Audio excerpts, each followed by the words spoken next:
Hello everyone, this is Kanksha Gangapuram and you are watching Hybiz News. The Gujarat Cooperative Milk Market Federation GCMMF has increased the price of milk by ₹2 per litre in all markets across India. The new prices will be effective from Tuesday. This is the second time this fiscal that the price of milk is being hiked. In June 2021, GCMMF raised the price by ₹2 per litre. The dairy cooperative defended its decision on Monday by stating that the increase of ₹2 per litre translates into 4% increase in MRP, which is much lower than average food inflation.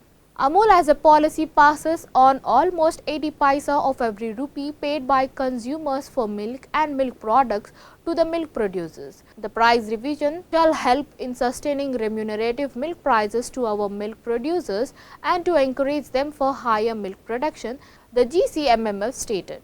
Thank you for watching Hybiz News.